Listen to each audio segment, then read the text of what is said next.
দেশে গত এক সপ্তাহ ধরে আবারও ক্রমাগত শিরোনাম হয়েছে হেফাজতে ইসলাম নামের দলটি।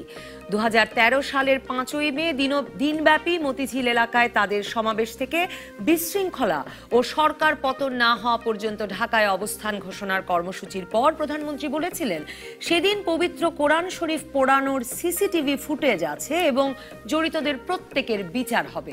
সমবেতদের ঢাকা থেকে বের করতে পুলিশি অভিযান শেষে সে সময় হেফাজত সহ বিএনপি কয়েক হাজার প্রাণহানির কথা বলেছিল, যদিও বা এরপর কোনো প্রমাণ করতে পারেনি তারা। তবে বিচারের হুমকি আর হাজারো সমর্থকের মৃত্যুর অভিযোগের মধ্যে হেফাজতের নেতা শফি হুজুরকে 32 কোটি টাকার জমিদান, কওমি মাদ্রাসার সবচেয়ে বড় অংশের শিক্ষা বোর্ডের দায়িত্ব তার হাতেই দিয়ে রাখা, সব মিলিয়ে দুতরফের সম্পর্কের উন্নতির খবর আসছিল বছর বছরই। এর ওপর এখন তাদের দাবির মুখে সুপ্রিম কোর্টের সামনের ভাস্কর্য সরিয়ে ফেলতে রাজি হয় এ বন্ধুত্বে উদ্বিগ্ন হয়ে পড়েছেন দেশের একটি অংশ। কিন্তু আওয়ামী লীগ নেতারা যেমন বলছেন, বাস্তবতা মেনেই তো রাজনীতি করতে হবে। বিপুল সংখ্যক মানুষের চিন্তা ও বিশ্বাসকে আমলে না নিয়ে রাজনীতি কিভাবে সম্ভব? প্রধানমন্ত্রীর এই ঘোষণার পর হেফাজত মনে করিয়ে দিয়েছে, দেশ থেকে সকল মূর্তির অপসারণ চায় তারা। অন্তত 14 লাখ ছাত্র যে কওমি শিক্ষা নেয়, তাদের সিলেবাসটুকুও আধুনিকায়নে রাজি হয়নি তারা। তাদের আপত্তি আছে নারীর ঘরের বাইরে যাওয়ায়। এ অবস্থায় সংগঠিত শক্তি হওয়ায় ভোটের বাস্তবতা বিবেচনা করা হচ্ছে, নাকি মনে করবার বাস্তবিক কারণ আছে যে এসবেই সমাজের বড় অংশের সমর্থন আছে এখন? এসব নিয়ে আলোচনা করতে রাজকাহন স্টুডিওতে আছেন মানবাধিকার কর্মী ও আমরাই পাড়ির চেয়ারপারসন অ্যাডভোকেট সুলতানা কামাল, সম্মিলিত সাংস্কৃতিক জোটের সাবেক সভাপতি ও মুক্তিযোদ্ধা নাসির উদ্দিন ইউসুফ এবং বাংলাদেশ আওয়ামী লীগের সাবেক সংসদ সদস্য অধ্যাপক আব্দুল মান্নান। স্বাগত আপনাদের তিনজনকে। অ্যাডভোকেট সুলতানা কামাল, আমি আপনাকে দিয়ে শুরু করতে চাই, কারণ আপনারা তো হাড়ে হাড়ে হেফাজতের ক্ষমতা এবং তাদের কথা শুনে যে সরকার চলছে সেটা 2008-এই আসলে টের পেয়ে গেছেন। 2013 পর্যন্ত তো নারী আন্দোলনের সাথে আপনারা যারা জড়িত তাদের অপেক্ষা করতে হয়নি। ধন্যবাদ। আজকে যেহেতু পয়লা বৈশাখের খুব কাছাকাছি সময়ে অনুষ্ঠানটা করছি, সবাইকে নববর্ষের শুভেচ্ছা জানিয়ে নিই। হ্যাঁ, যে কথাটা দিয়ে আপনি শুরু করলেন যে হাড়ে হাড়ে টের পেয়েছি, আপনি যেই উদাহরণটাও দিয়ে দিলেন সঙ্গে, যে নারী নীতির যে বিষয়টা ছিল, নারী নীতি ঘোষিত হওয়ার সঙ্গে সঙ্গেই তো দেখা গেছিল যে কি পরিমাণ তার বিরোধিতা হয়েছে এবং কারা করেছে, এবং সেই বিরোধিতার মুখে সরকারের যে পশ্চাদপসরণ সেটাও তো আমরা দেখেছি। এবং পরবর্তী সময়ে যে ফলাফলটা আমরা ভোগ করছি সেটা হলো যে 2010 সালে যখন পারিবারিক সহিংসতা বিরুদ্ধে যে আইনটা তৈরি হলো, সেই আইন গেজেট হতে কিন্তু অনেক সময় লেগেছে, সেগুলির যে বিধিবিধান সেগুলি তৈরি হতে অনেক সময় লেগেছে, যার কারণে যে পারিবারিক ক্ষেত্রে নারীর বিরুদ্ধে যে অত্যাচারগুলি হয়, যে নির্যাতনগুলি হয়, সেটার বিচার চাওয়ার যে সুযোগটা নারীর জন্য উন্মুক্ত হতে পেরেছিল সেটা কিন্তু অনেকখানি সংকুচিত হয়ে গেছিল আবার। এবং 2008-এ যে সেই নারী নীতি তাদের বিরোধিতায় সেটার বাস্তবায়ন বন্ধ হলো, তাতেও তো আর সরকার ফিরে তাকায়নি। সেই কমিটি তৈরি হয়নি এখন পর্যন্ত, যে কমিটি বসে বিধিবিধান তৈরি করবে সেই কমিটি তৈরি হয়নি, কিংবা তৈরি হওয়ার পরপরই সেটার যে ক্ষমতা সেটা কিছুটা খর্ব করা হয়েছে, এবং তারা কিন্তু এর পরবর্তী সময় আর কখনো সভা সমিতিতে বসতেই পারেনি।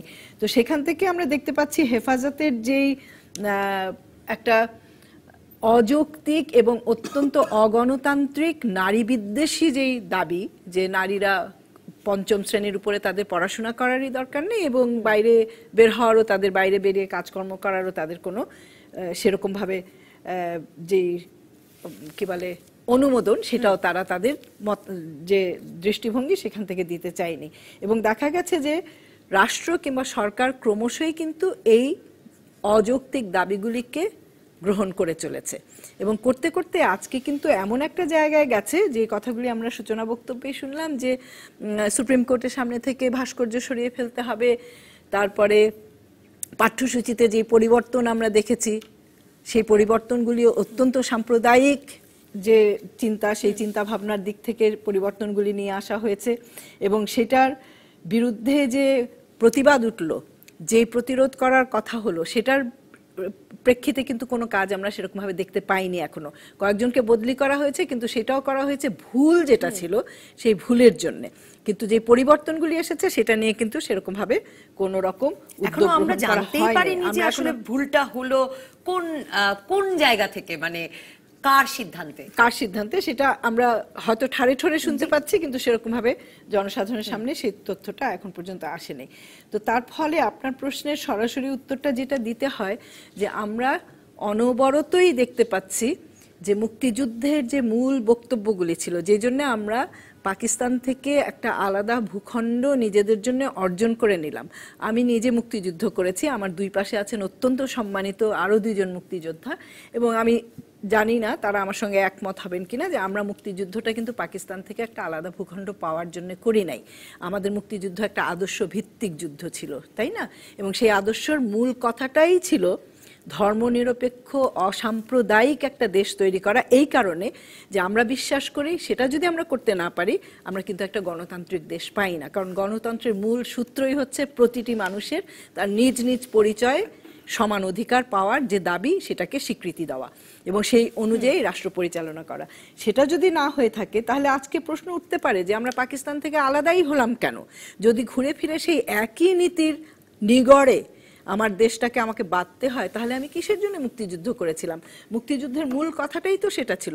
আজকে আমি জানি না পরবর্তী সময়ে আমি আপনার কাছে, কিন্তু আমি আসলে এই প্রশ্নটাই তুলতে চাই। নাসিরউদ্দিন ইউসুফ বাচ্চু, আমাকে ক্ষমা করবেন যে মানে আপনাদের কাছে আপনাদের কানেও বাজতে পারে, কারণ আমরা একটা দীর্ঘ সময় ধরে তো আপনাদের কাছে শুনলাম যে এজন্য মুক্তিযুদ্ধ করেছি, ওজন্য মুক্তিযুদ্ধ করেছি, মানে বেয়াদবি মাফ করবেন। কিন্তু আমার প্রশ্ন হচ্ছে যে যদি সংখ্যাগরিষ্ঠ মানুষ চায়, মানে আপনারা করেছেন ঠিক আছে, কিন্তু এখন তো প্রশ্ন উঠছে আসলে যে আপনারা যে কারণে মুক্তিযুদ্ধ করেছেন সে কারণেই সকলে স্বাধীন দেশ চায় কিনা।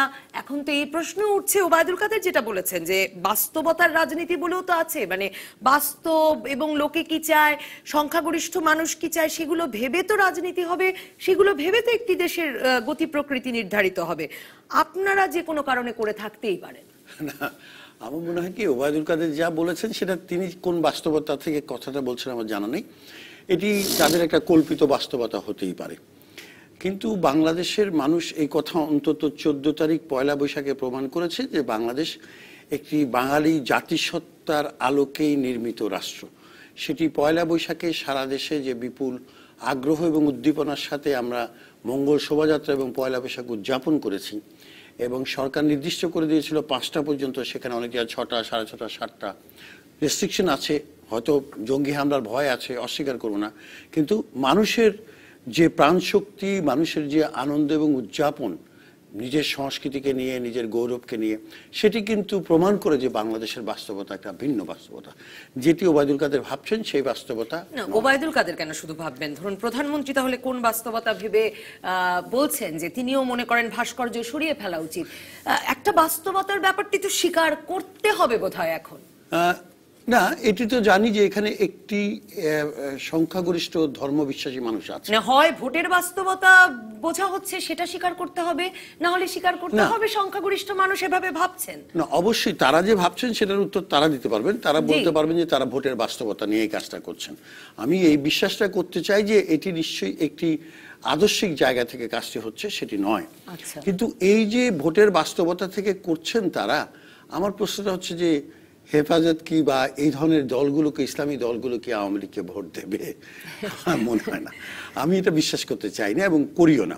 আমার একটু আপার কথা থেকে আছে, সুলতান আপার কথা থেকে, যে পাকিস্তান থেকে আলাদা হওয়ার পেছনে কিন্তু একটা ইসলামিক রাষ্ট্র পাকিস্তান রিপাবলিক, ওখান থেকে পিপলস রিপাবলিক করার জন্য কিন্তু হয়েছিল। ওখানে কিন্তু কনফিউশন আওয়ামী লীগের নেই, থাকা উচিত না, সাধারণ মানুষেরও কিন্তু নেই। আমি বহু মানুষের সাথে এর সাথে এই কদিনে কথা বলে দেখেছি, বেশিরভাগ মানুষ মনেই করে যে হ্যাঁ এখানে ধর্মকর্ম যেটা হচ্ছে ভালো, কিন্তু আবার পয়লা বৈশাখে যে বাঘের, তারপরে হরিণের, তারপরে পাখির যে ইয়েগুলি ওরা মূর্তি বলে, এগুলো করছে, এগুলো তো ঠিক আছে, এগুলো তো পূজা হচ্ছে না। অর্থাৎ আপনার যে কথাটি বলার চেষ্টা করেছে হেফাজত, সেই কথাটা কিন্তু আবার ধোপে টিকছে না। এখানে এক ধরনের দোদুল্যমানতা আমাদের আছে, যে আমাদের মুসলিম সম্প্রদায়ের মধ্যে এরকম আছে যে আমরা মুসলমান, কিন্তু আমার সংখ্যাগরিষ্ঠের দোদুল্যমানতা যদি থাকে তাহলে রাজনীতির দোদুল্যমানতা হবে, সেটা সেটা স্বাভাবিক না? স্বাভাবিক, কিন্তু সেখানে রাজনৈতিক নেতৃত্বকে নেতৃত্ব দিতে হবে শক্ত হাতে, এটি হলো কথা। বঙ্গবন্ধু, আমি একটা কথা বলি আপনাকে, সেটা হচ্ছে 29 ভাগেরও কাছাকাছি ভোট পড়েছিল নৌকার বিরুদ্ধে 70 সালে, 70% একটু বেশি পড়েছিল বঙ্গবন্ধুর। তো উনি ওই অবস্থায় কি, আমরা অনেক সময় বলি কি 99% লোক দেশের স্বাধীনতা চেয়েছে, আমার খুব এই জায়গায় দ্বিমত আছে, আমি সবসময় দ্বিমত করেছি, আপনার সাথে আগেও দ্বিমত করেছি, যে বাংলাদেশের একটি সাইজেবল পপুলেশন মুক্তিযুদ্ধের সময় আমাদের সমর্থন করেনি, এটা সত্যি কথা। সেটি তো বসে নেই, তাদের রাজনীতিটা তারা তো করেছে, আমাদের রাজনীতিটা আমরা সফলভাবে গণতন্ত্র স্টাবলিশ করতে পারিনি, আমরা সফলভাবে আইনের শাসন প্রতিষ্ঠা করতে পারিনি। খেয়াল করেন, আমরা সফলভাবে সংবিধানের 4 মূলনীতি স্থাপন করতে পারিনি, আমরা নারী অধিকার রেস্টোর করতে পারিনি। সুতরাং মানুষের তো ভাবনা হতেই পারে যে আচ্ছা, এরা তো কিছুই করতে পারছে না, ওরা কি করছে। সুলতানা কামাল, নাসিরউদ্দিন ইউসুফ বাচ্চু, আমি আপনাদের কাছে আসবো এই প্রশ্ন নিয়ে, যে আমরা আপনারা যে আদর্শের কথা বলছেন, সে আদর্শের রাজনীতিও তো মাঠে নিরঙ্কুশ ভাবে প্রতিষ্ঠা করা যায় না এত বছরে। সেই আওয়ামী লীগকে নেতৃত্ব দেওয়ার দায় দিতে হচ্ছে, কিন্তু আওয়ামী লীগকে তো ভোটে জিতেও নিশ্চয়ই আসতে হবে। অধ্যাপক আব্দুল মান্নান, ভোটের রাজনীতিতে তো জিতে আসাটা খুব বড় একটা সমীকরণ। আপনাকে ধন্যবাদ। আমার দুজন মুক্তিযোদ্ধা এবং বিশিষ্ট ব্যক্তি আছেন। রাত পোয়ালেই মুজিবনগর দিবস, 46তম মুজিবনগর দিবস। আমরা যদি প্রসঙ্গে থাকি, নাসিরউদ্দিন ইউসুফ বাচ্চু যখন শেখ হাসিনা মঞ্চ নির্মাণ করি তখন সহযোগিতা করেছেন এবং উনি গেছেন। সুলতানা আপা হয়তো যেতে পারেননি। সুলতানা আপা তার বান্ধবী শেখ হাসিনার সঙ্গে যদি কখনো উড়ে যান, মুজিবনগর মানুষ খুশি হবেন, এই জন্য যে আমি প্রসঙ্গে আসবো, মুজিবনগরের মানুষ ওইভাবে সুফিয়া কামালকে নিতে পারেননি। তার কন্যাকে যদি মুজিবনগরের মানুষ পায় খুবই খুশি হবেন। এখানে যে কথা বলা হয়েছে, আমি সব কথা খুব মনোযোগ দিয়ে শুনেছি, কারণ ওনাদের কথাকে খণ্ডন করবার জন্য আমি এখানে বসিনি। ওনাদের কথার সাথে আমাদের কথা, রাজনীতির কথা, আওয়ামী লীগের কথা, শেখ হাসিনার কথা কতটা যায় সেটাকে বলবার জন্য আমি আপনার সামনে এসেছি। এখানে যেমন নাসিরউদ্দিন ইউসুফ খুব বড় মাপের মুক্তিযোদ্ধা, তিনি গেরিলা যুদ্ধ করেছেন, মুক্তিযুদ্ধের সাংস্কৃতিক কার্যক্রম করেছেন, ছবি করেছেন, 71 যিশু করেছেন। আমাকে একটু বলতে দেন আপনি, নাহলে আমাকে ওনাদের দুজনকে বলতে হবে, তো আমাকে একটু বলতে হবে, আপনি তারপর আমাকে কম দেবেন। করেছেন। তার উপরে এই দেশবাসীর তিনি যদি কখনো আমাদের কখনো কখনো তার কথায় আমরা বিষয়টি এরকম যে নাসিরউদ্দিন ইউসুফের কথায় কষ্ট পেলেও নাসিরউদ্দিন ইউসুফকে শেষ পর্যন্ত আওয়ামী লীগের আমি আওয়ামী লীগের রাজনীতির সঙ্গে যেতে বলছি না। আমি বলছি যে তার প্রতি এই দেশের স্বাধীনতা সার্বভৌম রক্ষার ব্যাপারে নাসিরউদ্দিন ইউসুফ যদি আমাদের অপছন্দনীয় কোনো কথা বলেন, তাহলেও আমরা তাকে অবিশ্বাস করি না। সুলতানা আপা কখনো কথা বলেন, আমার সেই কথা আমি গ্রহণ করতে পারি না, কষ্ট হতে পারে, কিন্তু একটি বিশ্বাস আমার থাকে যে ওনার কথাটি কখনোই স্বাধীনতা সার্বভৌম বাংলাদেশের যে অসাম্প্রদায়িক রাজনীতি, গণতান্ত্রিক চেতনা, এবং যে কথাটা বললেন যে আমরা পাকিস্তানের কাছ থেকে শুধু ভেঙে নিয়ে আসিনি, আমরা একটা আদর্শের ভিত্তিতে মহান মুক্তিযুদ্ধে অংশগ্রহণ করেছিলাম, এই বিষয়টা থাকে। অনুরূপভাবে এক মিনিটে সেই রকম একটি বিশ্বাস রাখতে হবে বঙ্গবন্ধু কন্যা জননেত্রী শেখ হাসিনার উপরে। আর যাই করুক তিনি, বাংলাদেশ নিয়ে, মুক্তিযুদ্ধ নিয়ে, গণতন্ত্র নিয়ে, অসাম্প্রদায়িক রাজনীতি নিয়ে তিনি কখনো জাতির সঙ্গে, দেশের সঙ্গে, মানুষের সঙ্গে কখনো দূরে সরে যাবেন না। এই মানুষকে তিনি ধরে রাখবেন, এইটুকুই আমি বলতে চেয়েছিলাম। এরপরে আপনি সময় দিলেন, বিশ্বাস রাখার কথা, জি বিশ্বাস রাখার কথা, বিশ্বাস রাখতে হবে শেখ হাসিনার উপরে।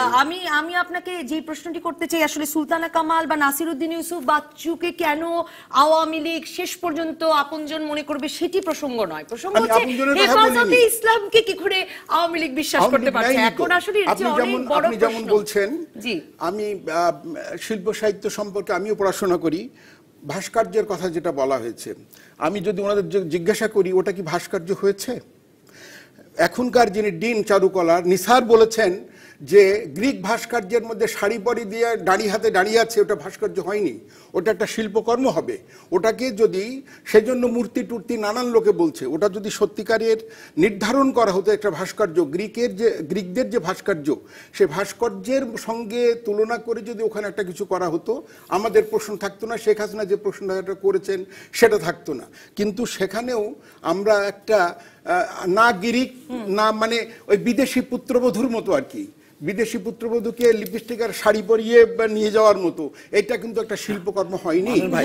ভাই সরি টু ইন্টারাপ্ট, আমার কথা হচ্ছে যে লেডি জাস্টিকা আছে 6500 বছরের পুরনো একটি ভাস্কর্য, এটি এস্টাবলিশড।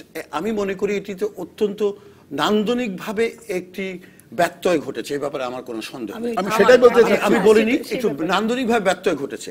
আজকে আপনি ভিঞ্চির মোনালিসাকে নিশ্চয়ই শাড়ি পরিয়ে দেবেন না, আজকে ডেভিডকে আপনি ফতুয়া বা পাঞ্জাবি পরিয়ে দেবেন না, এটা অধিকার আপনার নাই, আপনি হেরিটেজ নষ্ট করতে পারেন না, বিশ্ব ঐতিহ্য। আমি বলছি এই কথা, আমি একটা কথা বলছি, সেটা হচ্ছে মানব ভাই একটা জিনিস তো আমাদের বুঝতে হবে, সেটা হচ্ছে যে এটি যখন প্লেস করা হয় সরকার জানে বা জানে না সেটা আমরা সাধারণ নাগরিকরা জানি না, কিন্তু আমরা মনেই করি যে সরকার এটা জানে, কোনো না কোনো পক্ষে এটা জানা আছে। এটা যখন শাড়ি পরালো তখন আপত্তি করলো না কেন? তখনই তো আপত্তি হবে। মূর্তি বা ভাস্কর্য তো পরের বিতর্ক। আমার কথা হচ্ছে ভাস্কর্য হয়ে উঠতে এটা ব্যর্থ হয়েছে, এটিকে রিপেয়ার করেন, এটাকে নান্দনিকভাবে শ্রীবৃদ্ধি ঘটান, প্রপার করেন, কিন্তু এটাকে হেফাজতের কথায় সরিয়ে ফেললে তাহলে হেফাজত যে দাবিটা করেছে, আপনাদের মনে আছে আজ থেকে কয়েক বছর আগে ইসলামী কয়েকটা সংগঠন মিলে অপরাজেয় বাংলায় কালিমা লেপন করেছিল, আপনারা ভুলে গেছেন? নাসিরুদ্দিন ইউসুফ, আপনি কি লক্ষ্য করেছেন যে হেফাজত বলছে তারা ঢাকা শহরের সকল ভাস্কর্যেরই তাদের ভাষায় মূর্তির অপসারণ চায়, আর কি কি ভাস্কর্য হয়ে উঠতে পেরেছে সেই বিবেচনায় কি প্রধানমন্ত্রী ঘোষণা দিয়েছেন? সুলতানা কামাল, তিনি বলেন না, অন্তত ঘোষণাটা বলুন। প্রধানমন্ত্রীর ঘোষণায় কিন্তু তিনি একবারও এই কথা বলেন নাই। তিনি বলেছেন যে ঈদগাহর পাশে এরকম একটা মূর্তি থাকুক, সেটাও তিনি চান না, সেটা তার ব্যক্তিগত মতামত হতেই পারে এবং আমরা সেটার প্রতি শ্রদ্ধাশীল থাকবো। না, মান্নান ভাই সেটাও বলেছেন, কিন্তু তিনি এটাও বলেছেন যে ঈদগাহের পাশে থাকুক, সেটাও তিনি ব্যক্তিগতভাবে চান না। কাজে ওইটাই কিন্তু বড় করে ধরা হয়েছে, যেহেতু হেফাজতের কথার সঙ্গে সেটা মিলে যাচ্ছে। এখন বাস্তবতার কথা যদি বলি, একটু ওই জায়গায় যাই, তাহলে তো বিএনপিকেই আমাদের সবচেয়ে প্রাজ্ঞ রাজনৈতিক দল বলে মেনে নিতে হবে। তারা তো বহু আগেই সেই বাস্তবতা বুঝে যে সেই লাইনেই রাজনীতি করতে শুরু করেছে, সেই জায়গায় রাজনীতিকে নিয়ে এসেছে, প্রতিষ্ঠা করে দিয়েছে, তো তাকেই তো সবচেয়ে প্রাজ্ঞ দল বলতে হয় আমাদের। যদি ওবায়দুল কাদেরের এই কথাই তুলতে হয় যে বাস্তবতা মেনে, আর বাস্তবতা মানতে মানতে কোথায় যাব? তবে বাস্তবতার একটা অন্য উদাহরণ আমি এখানে দিতে চাই, সেটা হলো 2008 সালের নির্বাচনে, যেটা আমরা মনে করি যে বিগত অনেকগুলি নির্বাচনের মধ্যে একটা ভালো নির্বাচন হয়েছিল। সেইখানে আওয়ামী লীগের যে নির্বাচনী ইশতেহার ছিল, সেখানে কিন্তু এই ধরনের কোনো কথা ছিল না, বরং প্রতিটি ক্ষেত্রে বলা হয়েছিল নারী নীতি পূর্ণ বাস্তবায়ন হবে, পার্বত্য চট্টগ্রাম চুক্তির পূর্ণ বাস্তবায়ন হবে, ৭২-এর সংবিধানে আমরা ফিরে যাব, ধর্ম নিরপেক্ষতা ফিরিয়ে নিয়ে আসা হবে। সেখানে আওয়ামী লীগ কত ভোট পেয়েছিল? কাজে নির্বাচনের বাস্তবতা চিন্তা করে যে এইটা করতে হবে, আমি সেটা বিশ্বাস করি না। এই জন্য করি না যে বাংলাদেশের মানুষ, যেটা বাচ্চুও বলার চেষ্টা করেছে, আমি নিশ্চিত মান্নান ভাইও সেটা মানেন মনে মনে, যে বাংলাদেশের মানুষ এখনো একটা অসাম্প্রদায়িক গণতান্ত্রিক সমাজ দেখতে চায় নিজেদের জন্য। একটা বিরতির পর নাসিরুদ্দিন ইউসুফ আপনাকে প্রশ্ন করব, এই প্রশ্ন করতে ভয় নিয়েই করব যে 2008-এ মুক্তিযুদ্ধ বড় কার্ড ছিল, 2008-এ যুদ্ধাপরাধীদের বিচার বড় কার্ড ছিল, 2008-এ বাংলাদেশকে আবার অসাম্প্রদায়িক রাজনীতিতে ফিরিয়ে আনা বড় কার্ড ছিল। এই কার্ডগুলো তো খেলা শেষ, নতুন কার্ড। দর্শক থাকুন রাজকাহনে। ফিরে এলাম রাজকাহনে। নাসিরুদ্দিন ইউসুফ, 2008-এ সুলতানা কামাল বলছিলেন যে আওয়ামী লীগ একটি অসাম্প্রদায়িক ধর্মনিরপেক্ষ অগ্রসর সমাজ বানানোর প্রতিশ্রুতি দিয়ে এসেছিল, কিন্তু 2008 তো এরপরে তো অনেকগুলো বছর পার হয়ে গেছে, মানে মুক্তিযুদ্ধ, যুদ্ধাপরাধীদের বিচার, অসাম্প্রদায়িক দেশ, সকল রকম কার্ড খেলা শেষ। অনেকে তো বলছেন এখন ইসলাম কার্ড খুব গুরুত্বপূর্ণ হয়ে উঠবে। কাজেই মানে ধর্মনিরপেক্ষ রাজনীতির চেয়ে এখন অন্যদিকে খেলাই তো স্বাভাবিক রাজনৈতিক দলের জন্য। এখন হচ্ছে আমরা একটা কথা বুঝি যে বিশ্ব প্রেক্ষাপটও বদলেছে, অস্বীকার করব না, সেখানে মুসলিম নিপীড়ন হচ্ছে। ভারতে হিন্দু জাতীয়তাবাদের উত্থান ঘটেছে। সুতরাং বাংলাদেশে কি এই ধর্ম ব্যবহার রাজনীতিতে এটা কতদিন পিছিয়ে রাখা যাবে? আমার কথা হচ্ছে এটি একটা বাস্তবতা, অস্বীকার করছি না, কিন্তু এটিকে তো কন্টেন্ট করে আমাদের রাজনীতিটা করতে হবে ধর্মনিরপেক্ষতা। কারণ আওয়ামী লীগের কেন এই না, কেন আওয়ামী লীগ করবে না? তাহলে সে আজকে ৭১-এর মুক্তিযুদ্ধের নেতৃত্ব তো আওয়ামী লীগ দিয়েছে, বঙ্গবন্ধুর নেতৃত্বে যুদ্ধ হয়েছে, আওয়ামী লীগ সরকারের নেতৃত্বে, মুজিবনগর সরকারের নেতৃত্বে যুদ্ধ হয়েছে। সেই যুদ্ধে তো জনগণ রক্ত দিয়েছে যারা ৩০ লক্ষ, তার মধ্যে হিন্দু, বৌদ্ধ, খ্রিস্টান, মুসলিম সবার রক্ত আছে, এটা তো অস্বীকার করা যাবে না। এবং সবার আকাঙ্ক্ষা, স্বপ্নটা আছে, স্বপ্ন ছিল সমতার, সম অধিকারের, অসাম্প্রদায়িক ধর্মনিরপেক্ষ রাষ্ট্রের, তাই নয় কি? কোনো ধর্মের অগ্রাধিকার হবে না, এরকম নারী অধিকার থাকবে। তাহলে সেই ইস্যুগুলোকে যদি অ্যাড্রেস করতো, তাহলে কি আপনারা বলতে পারেন যে এই ধর্মের কার্ডটা খুব বড় হয়ে উঠবে? না, সাকসেসফুলি আমরা আমাদের কার্ডগুলি খেলে নিই। আমরা এখন আরেকটা সহজ রাস্তায় যাচ্ছি, ওটাতেও আমরা ব্যর্থ হব কিন্তু, কারণ আমাদের চেয়ে ধর্ম ব্যবহার করতে জানে এরকম দল আছে। আরেকটা জিনিস বলি, এই শফি হুজুরের সাথে, মানে আহমেদ শফি না ওনার নাম, আহমেদ শফির সাথে যে আলোচনা চলছে বা হেফাজত, আপনারা খেয়াল করে দেখেন যে 2013-তে 5ই মেতে তারা যে ভয়াবহ কাণ্ড করেছে, সেখানে ইসলামের সাথে কি সম্পর্ক আছে? ঢাকা শহরের রাস্তাঘাট একেবারে তছনছ করে দিয়েছিল, গাছপালা কেটে ফেলেছিল, লাইট পোস্ট উপড়ে ফেলেছিল, ব্যাংক হামলা করেছে, করে নাই কি? সেরকম রক্তাক্ত একটা অধ্যায় তৈরি করেছে।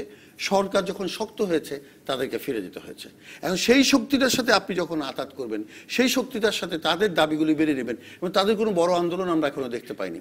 এগুলো তো লোকমুখে কথা, আমরা তো কোনো পাবলিক হিয়ারিং করি নাই যে ইসলামকে নিয়ে রাজনীতি করো, এটা কত % লোক চায়। সরকারকে তো সেটাও সামাল দিয়ে রাখতে হয় যাতে তারা আবার মতিঝিলে বেরিয়ে না আসতে পারে। সরকারকে তো সেটাও সামাল দিয়ে রাখতে হয়, কারণ সরকারের তো কোনো পাল্টা ফোর্স নাই যে গিয়ে এদের মুখোমুখি দাঁড়াতে পারে। মানে সুলতানা কামাল, তার একটা উদাহরণ তো এই আওয়ামী লীগ সরকার 2008-এ নারী নীতি বাস্তবায়নের কথা বলেছিল, শিক্ষানীতি বাস্তবায়নের কথা বলেছিল, প্রতিটাই তাদের পিছু হটে ঘরে ফিরতে হয়েছে, কারণ তাদের জন্য তো মাঠে কেউ ছিল না। না, কিন্তু মতিঝিলে যে তারা বেরিয়ে এসেছিল, সেই বেরিয়ে আসাটা কি তাদের বিষয়টাকে সরকার কিভাবে দেখেছে? সরকার কি তাদের ন্যায্য একটা পদক্ষেপ হিসেবে দেখেছে? যদি দেখে না থাকে, তাহলে অন্যায্য কাজ করলে, অন্যায় কাজ করলে যেই পদক্ষেপ নিতে হয় তাদের বিরুদ্ধে সরকার সেটা নেবে। নিয়েছে, মামলা হয়েছে। এবং সেই সমস্ত মানুষজনকে যদি না আসতে হয়, সেটার জন্য যেই ব্যবস্থা রয়েছে, যে প্রক্রিয়া রয়েছে, ন্যায়সঙ্গত যে প্রক্রিয়া রয়েছে, আইন কানুন বিধিবিধান মেনে সাংবিধানিক যে প্রক্রিয়া রয়েছে তাদের বিরুদ্ধে, সেটা যদি প্রয়োগ করা হতো সঠিকভাবে, স্বচ্ছভাবে, তাহলে তো তাদের হাত ধরে বাবা বাছা করে নিয়ে আসার কোনো প্রয়োজন হয় না। তারা যদি অপরাধ করে থাকে, তারা অপরাধী বলে চিহ্নিত হবে, এবং অপরাধ করলে যে শাস্তি পাওনা সেটাই তাদের পেতে হবে। তাদেরকে মাথায় হাত বুলিয়ে নিয়ে আসার কি থাকতে পারে এখানে? আমরা কি কোনো ডাকাতের মাথায় হাত বুলিয়ে নিয়ে আসছি? আমরা কি কোনো খুনির মাথায় হাত বুলিয়ে নিয়ে আসছি? আমরা কি কোনো যারা তস্কর তাদের মাথায় হাত বুলিয়ে নিয়ে আসছি? তাদেরকে আইনের প্রক্রিয়ার মধ্যে নিয়ে এসে তাদের যা শাস্তি প্রাপ্য সেটা দেওয়ার কথা। তারা এরকম একটি শক্তি, যারা ইচ্ছে করলে লাখো লোক, মানে আপনার তো মনেই আছে যে 2013 সালের 5ই মে তো প্রথম নয়, প্রথম দিন 6ই এপ্রিল তারা আনলো, 1 মাসের মাথায় আবার আনলো। তো এই যে লাখো লোক সমবেত করে ফেলবার ক্ষমতা, সেই ক্ষমতাকে তো সরকারকে গ্রাহ্য করতে হবে। সরকারকে গ্রাহ্য করতে হচ্ছে এই কারণেই যে তাদেরকে প্রশ্রয় দিয়ে দিয়ে সেই জায়গায় নিয়ে আসা হয়েছে। কিন্তু সেই লাখো লোককেও তো আবার ফেরত পাঠানো গেছে, পাঠিয়েছে তো সরকার, তো সেই সাফল্যটাও দেখিয়েছে।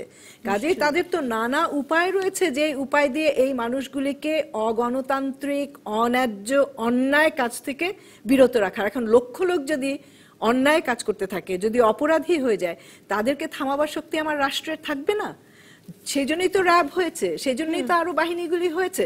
তো সেইখানটায় তারাও যদি তাদের কাজগুলি অনেক সহজভাবে, স্বচ্ছভাবে, তাদের যে দায় দায়িত্ব সেটা যদি সঠিকভাবে পালন করত, আজকে নিশ্চয়ই এই অন্যায় শক্তিগুলিকে তাদের জায়গায় রাখা যেত। এবং তার থেকেও বড় কথা নবনীতা, আমি বিশ্বাস করি যে পলিটিক্যাল কতগুলি ভাষার ব্যাপার আছে, রাজনৈতিক কিছু ভাষা, রাজনৈতিক কিছু শক্তি যোগাবার ব্যাপার থাকে। সেইখানে বারবার আমাদের রাজনৈতিক দলগুলি যেই আপোষকামিতা দেখিয়েছে, তার ফলে এরা যতটা না শক্তিশালী, তার থেকে নিজেকে অনেক বেশি শক্তিশালী এখন ভাবতে শুরু করেছে, অনেক বেশি শক্তি প্রদর্শন করার ঔদ্ধত্য দেখাচ্ছে। যে জিনিসটা বন্ধ করার জন্য রাজনীতির মধ্যে পরিষ্কারভাবে একটা সিদ্ধান্ত নিতে হবে যে আসলেই কি আমরা মুক্তিযুদ্ধের বাংলাদেশ চাই, নয়তো আওয়ামী লীগ বলুক যে আমরা তখন করেছিলাম, এখন বাস্তব কারণে আমরা মুক্তিযুদ্ধের সমস্ত আদর্শ জলাঞ্জলি দিয়ে দিচ্ছি, ত্যাগ করছি, যারা এটার মধ্যে বাস্তবতা থাকতে চাইবে তারা বুঝিয়ে থাকবে, দেওয়া যারা ভালো। থাকতে চায় না তারা থাকবে না। অধ্যাপক আব্দুল মান্নান, আপনি আমি যদি সুলতানা কামালের কথা ঠিক বুঝে থাকি তাহলে তিনি বলছেন যারা অন্যায্য কাজ করেছে তাদের যদি ঠিক শাস্তি দেওয়া যেত তাহলে এখন আপোষকামিতার প্রয়োজন হতো না। আপনার নিশ্চয়ই মনে আছে যে প্রধানমন্ত্রী বারবার বলতেন যে এরা কোরআন পুড়িয়েছে, প্রত্যেকের শাস্তি হবে। আপনি এই মাত্র সুলতানা কামাল কথা বলছেন সময় বলছিলেন যে মামলা হয়েছে, কিন্তু তাদের নেতাকে যখন আপনি প্রধানমন্ত্রীর পাশে বসতে দেখেন তখন মনে করেন যে মামলা করা হয়েছে কাদের বিরুদ্ধে? আপনি শুধু সব ক্ষেত্রে আওয়ামী লীগকে দেখছেন, কিন্তু আওয়ামী লীগের বাইরে আরো রাজনৈতিক দল আছে। এবং যখন এটা সুলতানা আপা বলছিলেন, যখন শফি সাহেবরা অবস্থান নিল, তখন ওই কোরআন শরীফ যখন পোড়ালো ইত্যাদি করলো, আমরা যখন মামলা করলাম, মামলার আগে বেগম জিয়া তাদেরকে সমর্থন করলো। বিএনপি একটি বড় বিশাল দল, আপনি তাকে উপেক্ষা করতে পারবেন না। আপনি বারবার নারীর নীতির কথা বলছেন, আপনি নানান প্রশ্ন করছেন, কিন্তু আপনি পাশাপাশি আওয়ামী লীগের যে সাফল্য, শেখ হাসিনার যে কর্মদক্ষতা, শেখ হাসিনা যে জাতিকে একত্রিত করতে পেরেছেন, শেখ হাসিনা যে আজকে খাদ্যমুক্ত কোনো মানুষ যে না খেয়ে থাকছে না, এগুলো যে করতে পেরেছেন, বিদেশে যেটা সম্মান অর্জন করতে পেরেছেন, পদ্মা সেতু করতে পারছেন, কারো আমাদেরকে চোর ডাকাত বলার পরেও উপেক্ষা করে নিজের অর্থায়নে যে করতে পারছেন, এই কথাটা কিন্তু বলছেন না। আপনি কি বিএনপিকে আনছেন না, অন্য দলকে আনছেন না, জামাতকে আনছেন না? তারা যে একটি কাজ করতে গেলে তো সবাইকে নিয়ে করতে হবে, সবার শক্তির দরকার। আপনি বললেন যে তারা এক ডাকে 1 লক্ষ লোক করতে পারে, জমায়েত করতে পারে। তারা যখন 1 লক্ষ লোক জমায়েত করে তখন ওই বিএনপি বা অন্যান্য দলরা তার সঙ্গে যুক্ত হয়। আপনি শুধু শেখ হাসিনার উপরে চাপিয়ে দিলে তো হবে না। বাস্তব আপনার এখানে বিরুদ্ধে আমি নাসিরউদ্দিন ইউসুফকে প্রশ্ন করছিলাম যে আওয়ামী লীগের দায় কি, আমি সুলতানা কামালকে প্রশ্ন করছিলাম যে বিএনপি তাহলে স্মার্ট দল নয় কেন? আপনারা বিএনপি নয় কেন সেটা তো বিএনপি বলবে। আর বাস্তবতার তো অন্য জিনিস। আপনাকে একটি দেশ চালাতে হলে সমস্ত ওদের তো লোক আছে, যে কওমি মাদ্রাসা আছে, যে কথাটা হয়তো আপনারা পরবর্তীতে উঠাবেন, সেগুলোকে অ্যাডজাস্ট করবার জন্য, সেগুলো নিয়ে কথা বলার জন্য। কারণ মানুষকে বাদ রেখে তো আপনি অগ্রসর হতে পারবেন না। ওই মানুষগুলোকে তো একটা ডিসিপ্লিনে আনতে হবে। সেই ডিসিপ্লিন কি শফি হুজুরের অধীনে থাকবে? তেঁতুল হুজুর তেঁতুল নিয়ে চলবেন, না আমরা তাকে নিয়ে এসে একটা ডিসিপ্লিনে নিয়ে আসবো? কথা তো অনেকদিন বলছিলেন, কি ডিসিপ্লিনে আনা গেল? একটি বইও তো কোন স্তরের একটি বইও সরকারের কোন কমিটিকে দেখতে দেওয়া হয়নি কওমি মাদ্রাসার। আমি আপনাকে বলি, যাদের উপর আপনারা নির্ভর করেন, আমি ব্যক্তিগতভাবে কোনো কথা বলছি না, যাদের নির্ভর করেন, নাহিদ সাহেবকে আমরা অন্যতম ত্যাগী সমাজতান্ত্রিক লোক দেশের মানুষ, আপনি মানে দেশের মানুষ, ওই এটা কি সবই কি শেখ হাসিনা করবেন? জুতা সেলাই থেকে চণ্ডীপাঠ শেখ হাসিনা করবেন? ফলে তিনি শিক্ষামন্ত্রী হয়ে, শিক্ষামন্ত্রী কি বারবার সারা জীবন শিক্ষামন্ত্রী থাকতে হবে? তিনি কেন তার প্রতিবাদ করলেন না? সবই কিছু শেখ হাসিনা করবে। বদলে ফেলছেন না কেন তাহলে? বদলাবে কিসের জন্য? এটা বদলাটা কি ভদ্রতা? একটা শিক্ষামন্ত্রীকে যদি কেউ বদলায়, আপনি কি মনে করেন সেটা সমীচীন হলো? যখন আমি দেখব যে আমাকে দিয়ে হচ্ছে না বা আমাকে মানুষ চাচ্ছে না, তখন আমারই উচিত হবে সরে যাওয়া। মান্নান ভাই, আমি এখানে একটু আসি, যেখানে হলো যে আমি এই কথাটা একটু স্মরণ করিয়ে দিতে চাই সবাইকে, আপনাদের বললেই মনে পড়ে যাবে। আমরা কিন্তু সেই 60-এর দশক থেকে অসাম্প্রদায়িক সর্বজনীন, দুটো কথার উপরেই আমি খুব জোর দিতে চাই।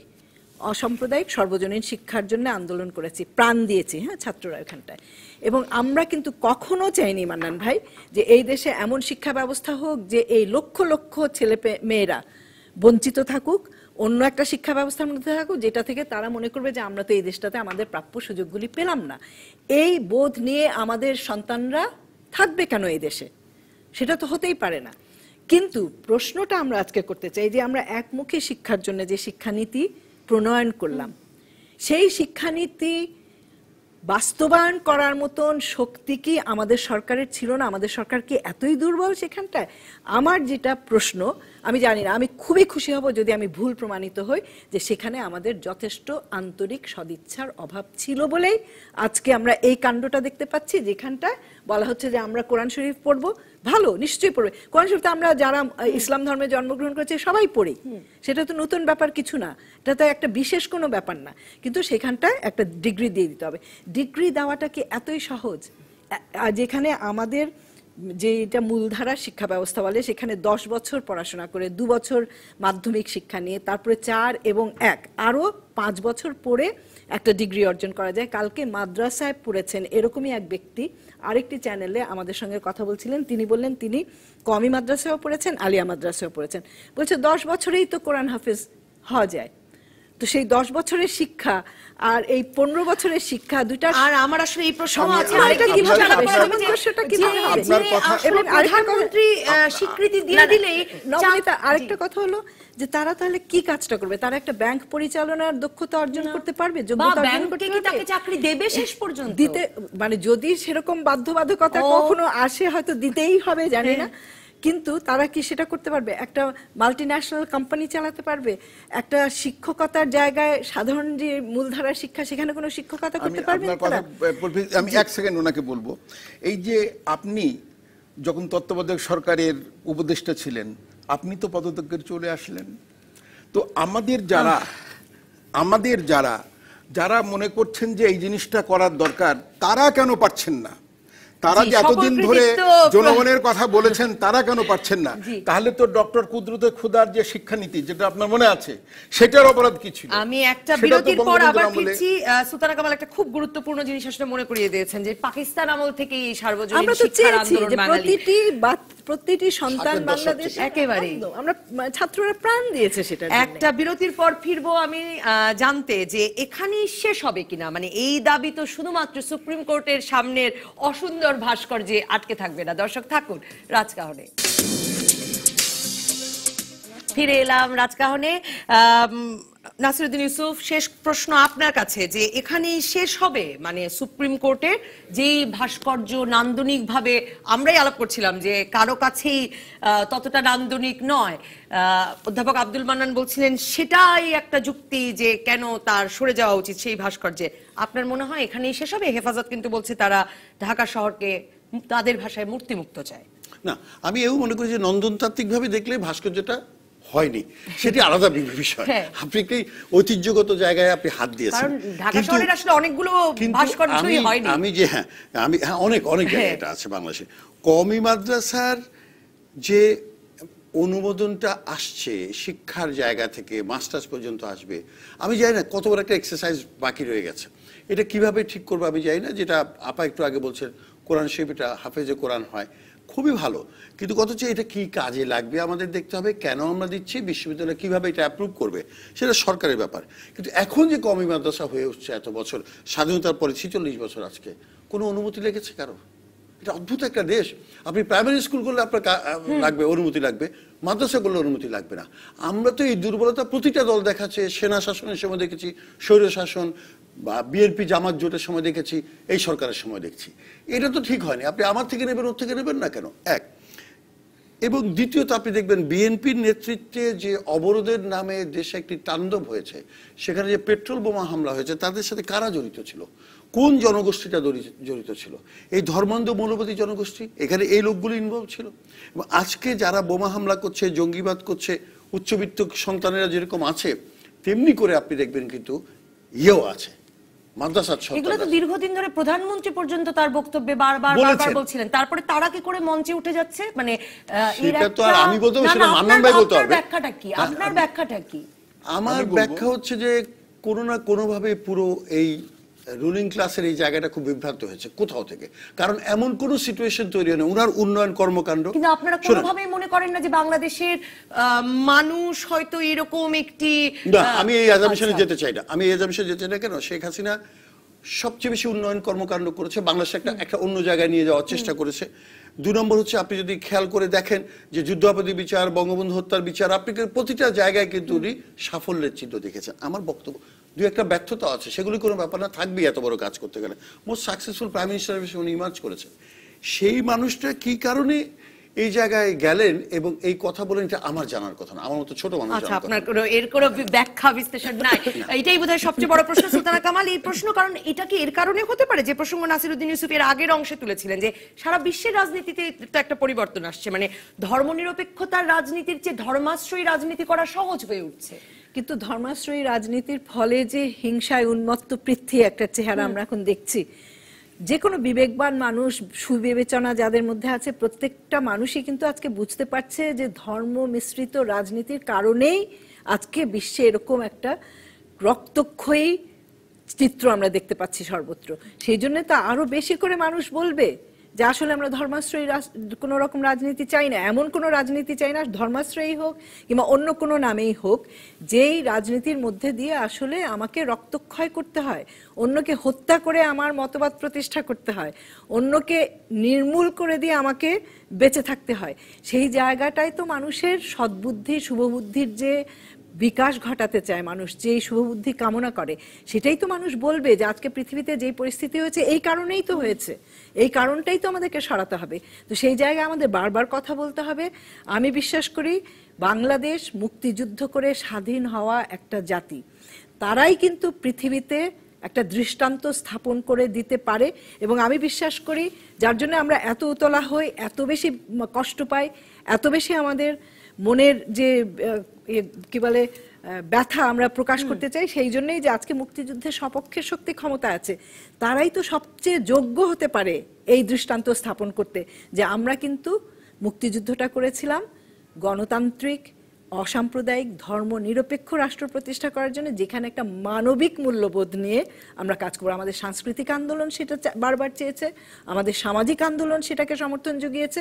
বাংলাদেশ একটা ইউনিক এক্সাম্পল সেট করতে পেরেছে যে যেখানে সাংস্কৃতিক আন্দোলন, সামাজিক আন্দোলন, মূলধারা রাজনৈতিক আন্দোলন একই লক্ষ্যে ধাবিত হয়েছে যে আমরা একটা মানবিক সমাজ সমস্যাটা কি এই যে এখন শুধু আওয়ামী লীগের কাছে রাজনৈতিক আন্দোলনের আশা করা হচ্ছে, সামাজিক সাংস্কৃতিক আন্দোলনের সঙ্গে যুক্তি, আমার মনে হয় যে সংযুক্তিটা অনেকটাই শিথিল হয়ে গেছে, এখানে অনেকটাই দূরত্ব তৈরি হয়েছে আজকে। এবং আমি রাজনীতিকদেরকে হেয় করার জন্য না, তাদেরকে দোষারোপ করার জন্য বলছি না, তাদেরকে পূর্ণ সম্মান দিয়েই বলছি, মান্নান ভাইয়ের মাধ্যমেই বলি যে মান্নান ভাই, রাজনীতি ছাড়া মানুষের জীবন চলে না।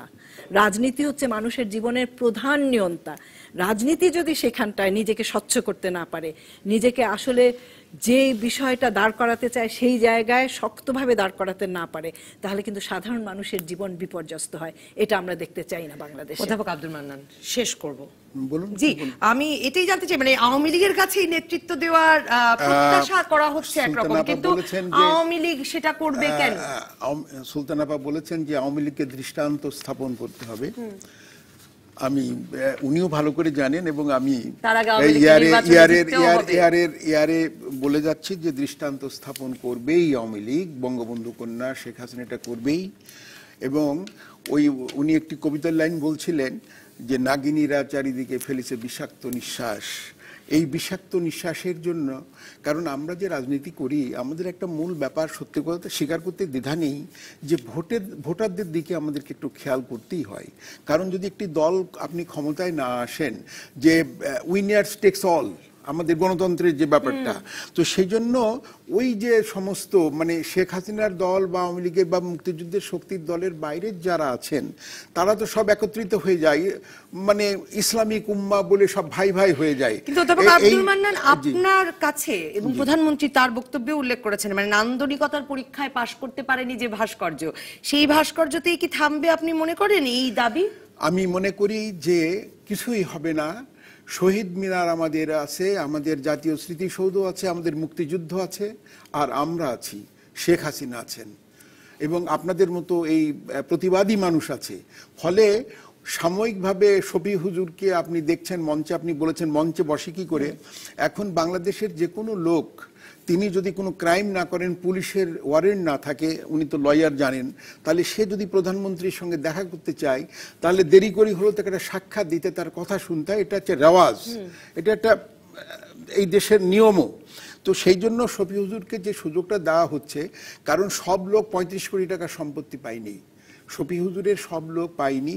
ফলে শেখ হাসিনার একটা রাজনৈতিক, আমাদের নাসিরুদ্দিন ইউসুফ বাচ্চু বলছিলেন যে রাজনৈতিক কৌশল, সেই কৌশল দিয়ে দেখবেন যে মুক্তিযুদ্ধের জয় হবে, গণতন্ত্রের জয় হবে, ধর্মনিরপেক্ষতার জয় হবে এবং সেই জয়ের নেতৃত্বে শেখ হাসিনা, আমাদের সুলতান আপার বন্ধু শেখ হাসিনা থাকবেন এবং আমরা সবাই সেই মিছিলে শরীক হব বলে আপনাকে আমি বলে যেতে চাই। হচ্ছে লড়াইটা তো জিন্দাবাদ বনাম জয় বাংলা।